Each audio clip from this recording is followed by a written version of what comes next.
నమస్కారం city news కి స్వాగతం ముందుగా ముఖ్యాంశాలు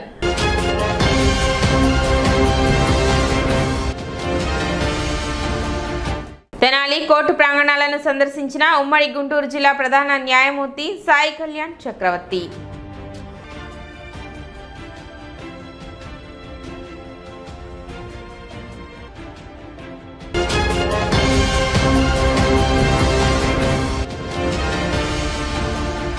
అఖండ మెజారిటీతో శాసనసభ్యునిగా గెలిపించిన తెనాలి ప్రజలకు ధన్యవాదాలు తెలిపిన మంత్రి నాదెండ్ల మనోహర్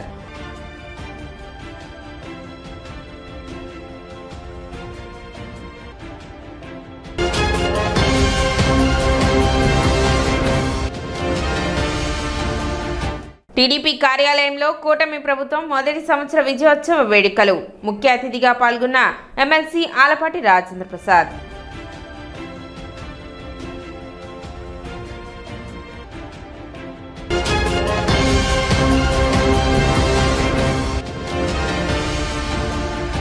ఘనంగా గ్రంథాలయ గాంధీ డాక్టర్ వెలగ వెంకటప్పయ్య కాంస్య విగ్రహావిష్కరణ విగ్రహాన్ని ఆవిష్కరించిన మంత్రి నాదెండ్ల మనోహర్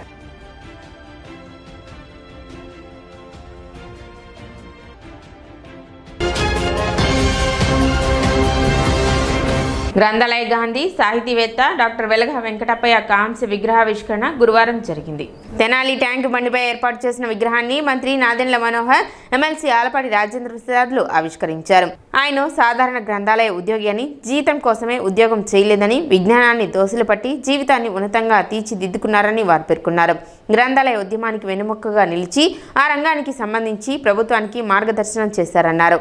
రాష్ట్రంలో గ్రంథాలయ పునర్వికాస ఉద్యమం ముమ్మరంగా జరుగుతున్న ప్రస్తుత తరుణంలో గ్రంథాలయ ఉద్యమ ప్రముఖుడు డాక్టర్ వెలగ వెంకటప్పయ్య నిలువెత్తు కాంస్య విగ్రహాన్ని ఇక్కడి తెనాలిలో ఆవిష్కరించడం, ఆయనను స్మరించుకోవటం సందర్భోచితం అన్నారు. గ్రంథాలయాల గురించి, మన ప్రాంత చరిత్ర గురించి ఆయన ఎంత తపన పడేవారో, ఏ విధంగా మన బిడ్డలకి మన భవిష్యత్తులో తెలుగు భాష గురించి ఒక రచయితగా కాకుండా ఓవరాల్గా ఆయనకున్న ఎక్స్పీరియన్స్ని ఈ ప్రాంతానికి ఉపయోగించాలి. గుంటూరు జిల్లా ఒకప్పుడు ఎంతో అభివృద్ధి చెందిన జిల్లా, ఎందుకు మనం గ్రంథాలయాలను ఇంకా మనం ముందు తీసుకువెళ్ళలేకపోతున్నాం అనే దానిపైన నిరంతరం కృషి చేసిన వ్యక్తి. నిజంగా ఆ పట్టుదల ఈ సందర్భంగా గుర్తు చేసుకున్నప్పుడు చాలా ఆశ్చర్యం కలిగిస్తుంది. అదేవిధంగా అమెరికాలో ఉన్న నాగార్జున గారు వారి తనయుడు కూడా అసలు భాష పైన, మన సంస్కృతి పైన కష్టపడి రచయితలు ఎవరున్నారో వాళ్ళని మరింత ముందుకు తీసుకెళ్లే విధంగా వాళ్ళు చేస్తున్న కార్యక్రమాలని మనందరం కూడా అభినందించాల్సిన సందర్భం. పెద్దలు బుద్ధప్రసాద్ గారు వచ్చారు ఈరోజు అవనిగడ్డ నుంచి. ఆయనకి గతంలో ఉన్న ఈ ప్రయాణంలో అనేక సందర్భాల్లో కూడా వీరు ఇరువురు కలిసి కార్యక్రమాలు చేశారు. తెనాలి మనం 100 సంవత్సరాలు పూర్తి చేసుకున్న సందర్భంగా ఆ రోజు వెలగ వెంకటప్పయ్య గారిని రిక్వెస్ట్ చేసి భావితరాలకు ఉపయోగపడే విధంగా పుస్తక రచన చేయమంటే ఆయన చాలా సమయం వెచ్చించి పాపం ఎక్కడెక్కడి నుంచో ఆర్టికల్స్ తీసుకొచ్చి మహానుభావులు గతంలో ఏ విధంగా మన ప్రాంతానికి త్యాగాలు చేశారో, ఎటువంటి కార్యక్రమాలు చేశారో అన్నింటినీ ప్రజలకి మరొకసారి గుర్తు చేసే విధంగా శతాబ్ది ఉత్సవాలు చాలా ఘనంగా ఆ రోజు జరిగినాయంటే అందులో వెలగ వెంకటప్పయ్య గారి పాత్ర కూడా చాలా ముఖ్యమైనది. సో ఈ సందర్భంగా మనం తెనాల్లో ఆయన విగ్రహావిష్కరణ చేసుకోవడం, ఐతానగర్ వాసి ఈరోజు ఆయన జన్మదినం. సో ఆ సందర్భంగా కుటుంబ సభ్యులందరినీ కూడా నేను అభినందిస్తున్నాను. డాక్టర్ వెలగ వెంకటప్పయ్య గారి గురించి మాట్లాడుకోవడం అంటే మన ప్రాంత వాసి అయినా కూడా ఆంధ్ర రాష్ట్రానికి అక్షరాలని పట్ల ఎవరైతే ఆపేక్షతో ఉంటారో అందరికీ చిరపరిచితుడు డాక్టర్ వెంకటప్పయ్య గారు. ఆయన పుస్తక రచన కానీ, పుస్తక సేకరణ కానీ, ఈ గ్రంథాలయాల యొక్క విశిష్టతని, గ్రంథాలయ వ్యవస్థ ఏ రకంగా ఏర్పడింది, దాని యొక్క ప్రాముఖ్యత, ప్రాధాన్యత ఈ సమాజానికి ఎంత అవసరమో దాని ఆవశ్యకత, దాని ప్రాధాన్యత గురించి గత తరంలో పాతూరు వారు, శారద గారు వీళ్ళందరూ ఉన్నా నేటి తరానికి భవిష్యత్తుకి మార్గాన్ని చూపించినటువంటి గొప్ప మహనీయుడు డాక్టర్ వెలగా వెంకటప్పయ్య గారు. ఆయన అనుక్షణం అనునిత్యం అక్షరాలని అధ్యయనం చేయటంలో కానీ, అక్షరాలని ఆనందింపజేయటంలో కానీ, అక్షరాల్లోనే అన్నీ ఇమిడి ఉన్నాయనే భావన ఆయన మది నిండా ఉన్నటువంటి ఆలోచనలు, ఆయన భాష్యం, ఆయన భావన సమాజానికి ఒక మార్గదర్శకుడు.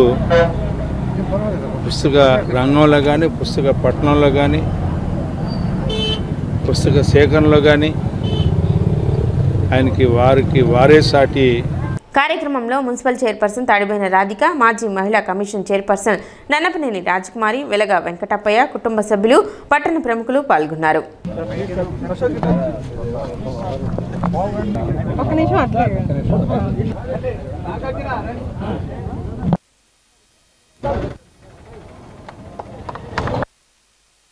అటు తిరుగుతున్నప్పుడు అటు తిరిగినప్పుడు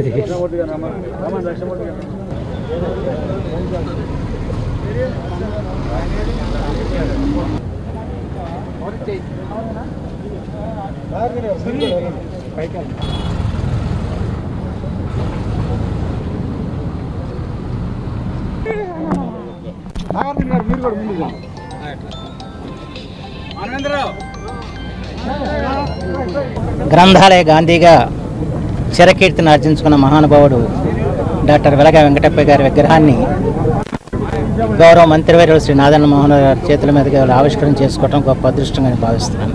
ఈ కార్యక్రమంలో పాలు పంచుకోవటం నాకు ఎంతో ఆనందదాయకం. ఎందుకంటే నా చిన్ననాటి నుంచి కూడా వెలగా వెంకటప్పయ్య గారితో అనుబంధం ఉంది.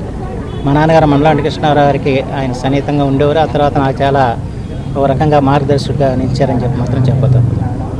ఎందుకంటే తెలుగు జాతిని స్ఫూర్తిదాయకులను చేసిన వారిలో వెంకటప్పయ్య గారు ఒకరు. జ్ఞానాన్ని ఆయన పంచాడు జాతికి. ఆయన్ని ఎప్పుడు కూడా జాతి మర్చిపోకూడదు. ఆ రోజున గాడిచెల హరీశ్వరరావు గారు, అయ్యంకి వెంకటరమణయ్య గారు తర్వాత గ్రంథాలయ ఉద్యమానికి మళ్ళా ఊపిరి పోసిన వ్యక్తి.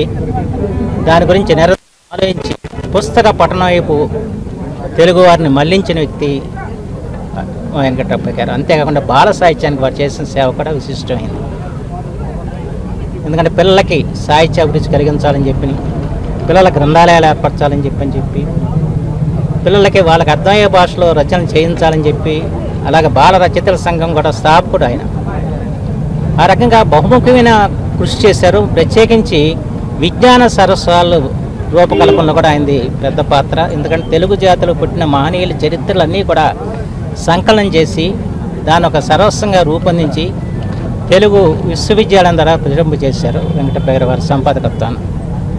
సరే, వారి సంపాదకత్వాన్ని ఎన్ని గ్రంథాలు వచ్చాయో చెప్పాలంటే చాలా సమయం తీసుకుంటుంది. వెంకటేశ్వర గారి దగ్గర నుంచి, చక్రపాణి గారి దగ్గర నుంచి వీళ్ళందరి యొక్క గొప్ప గొప్ప వాళ్ళ యొక్క రచనలన్నీ కూడా సంకలనం చేసి మన జాతికి అందించిన గొప్ప వ్యక్తి వెంకటప్పయ్య గారు. వెలగా వెంకటప్పయ్య గారు అంటే మా ఊరికి సంబంధించినటువంటి వ్యక్తి కాబట్టి చాలా గర్వకారణంగా ఉంటుంది. తెనాలి వ్యక్తి, ఐతానగర్ వ్యక్తి కూడా. ఆ రోజు మా ఇంటికి వచ్చి మాట్లాడారు ముకుందరావు గారితో. నాతో ముకుందరావు గారిని ఎన్నడూ చాలా అభిమానంగా ఉండేవారు. పగలు మా ఇంటికి వచ్చి మాట్లాడారు. రాత్రి తెల్లారి పొద్దున్నే కబురు వచ్చింది. వెంటనే వెళ్ళాం. అందరూ మన వాళ్ళందరూ కూడా రావడం జరిగింది. ఏదేమైనా ఆయన ఈ రోజు లేకపోయినా కూడా ఆయన ప్రతిరూపాన్ని మాత్రం విగ్రహ రూపంలో చాలా బాగా విగ్రహం వేయడం, దానికి మండల బుద్ధప్రసాద్ గారు, మా మనోహర్ గారు రావడం, ఇక్కడ ఈ ట్యాంక్ బండ్ ఏర్పాటు చేసింది కూడా దీని రూపకల్పన అంతా మనోహర్ గారు. ఈరోజు ఆయన చేతుల మీదుగానే విగ్రహాలన్నీ కూడా ఆవిష్కరణ కావడం కూడా మాకు చాలా గర్వకారణంగా ఉంది. ఒకే ఒక్క మాట తర్వాత అక్కడ మాట్లాడతాను ఎక్కువ. వెలగా వెంకటప్పయ్య గారు అంటే ఆయన నడిచేటువంటి ఒక గ్రంథాలయం.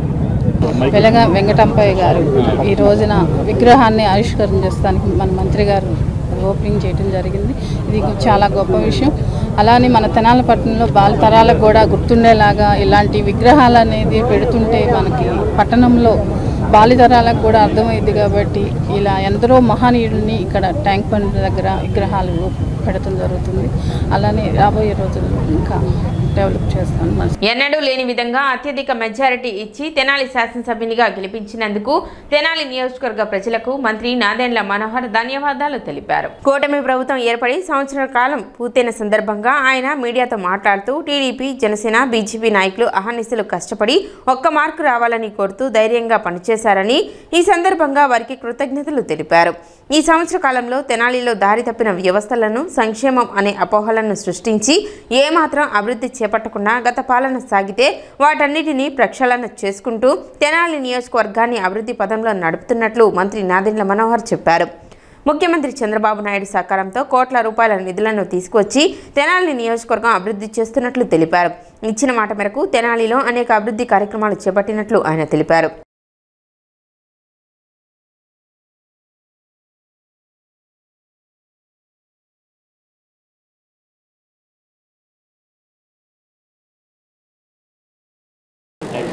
కూటమి ప్రభుత్వం ఏర్పడి ఈ రోజుకి సంవత్సరం కాలం పూర్తి చేసుకున్నాం.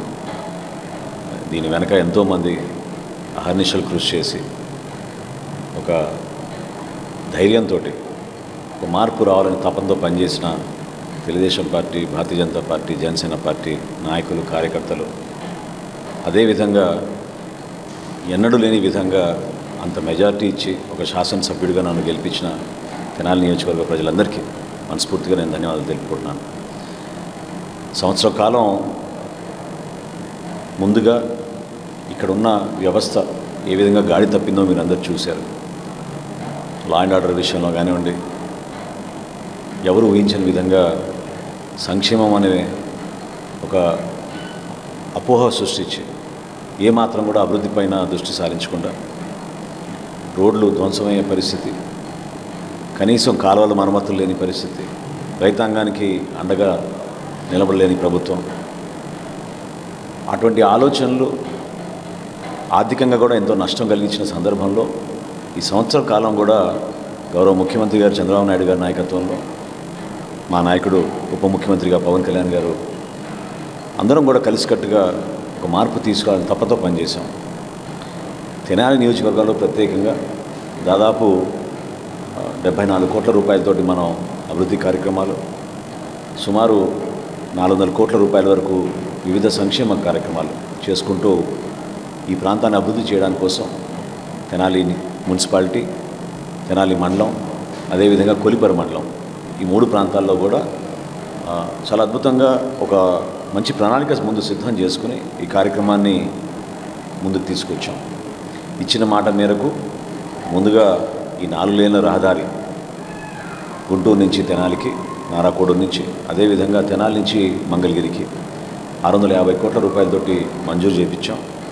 డీటెయిల్ ప్రాజెక్ట్ రిపోర్ట్ కూడా పూర్తి అయిపోయింది. టెండర్లు పిలవబోతున్నారు. ఈ కార్యక్రమం ఈ సంవత్సరం ప్రారంభించుకుంటే ఒక 2 సంవత్సరాల్లో ఆ రోడ్డు అభివృద్ధి కూడా భావితరాలకి, భవిష్యత్తుకి, మన తెనాలికి ఎంతో అభివృద్ధి జరిగే విధంగా ఒక అద్భుతమైన అవకాశంగా నేను భావిస్తున్నాను. రైతాంగానికి చేసిన కార్యక్రమాలు, అదేవిధంగా పౌరులకి ఏ కార్యక్రమం అయినా, ఏ సందర్భమైనా, ఏ పథకమైనా నిజాయితీగా, పార్టీలకు అతీతంగా అందరినీ కలుపుకొని పోయే మనస్తత్వంతో ప్రభుత్వం ముందుకెళ్తోంది.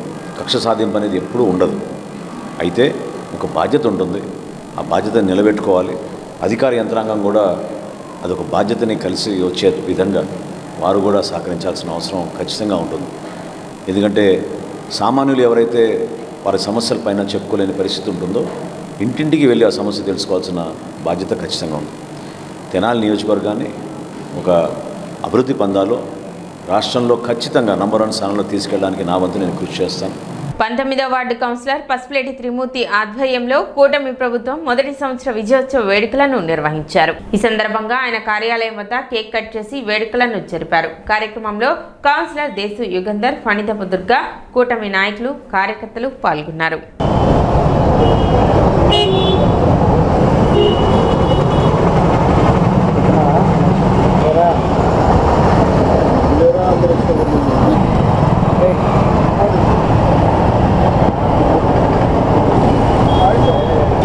నేటికి సంవత్సర కాలమైన సందర్భంగా ఆంధ్రప్రదేశ్లో అందరూ కూడా సంబరాలు జరుపుకుంటున్నటువంటి పరిస్థితి. ఈ రోజున కూటమి ప్రభుత్వంలో మన తెనాలి పట్టణంలో ఆలపాటి రాజేంద్ర ప్రసాద్ గారు అయినటువంటి ఎమ్మెల్సీ గారి ఆధ్వర్యంలో తెనాలి పట్టణంలో కూడా ప్రభుత్వ కార్యక్రమాలు, అలాగే మా ఫ్లోర్ లీడర్ అయినటువంటి పసుపులేటి తిరుమూర్తి గారి ఆధ్వర్యంలో 19వ వార్డు 20వ వార్డుల్లో కూడా ఈ రోజున ఈ కేక్ కటింగ్ నిర్వహించడం జరిగింది. మంచి ప్రభుత్వం, మనందరి ప్రభుత్వం, సంక్షేమ పథకాలు అనేక రకాలుగా ప్రజలందరికీ అందాలని, అభివృద్ధి పదంలో ముందుకు దూసుకుపోవాలని చెప్పేసి రాష్ట్రం మరిన్ని సంవత్సరాలు తెలుగుదేశం పార్టీ కూటమి ప్రభుత్వాన్ని ప్రజలందరూ కూడా ఎన్నుకోవాలని కోరుకుంటూ ఏడాది అయిన శుభ సందర్భంగా ఈరోజు ప్రజలందరూ కూడా కూటమి ప్రభుత్వం యొక్క పరిపాలన పట్ల పూర్తిగా కూడా ఆనందదాయకంగా ఉన్నారు.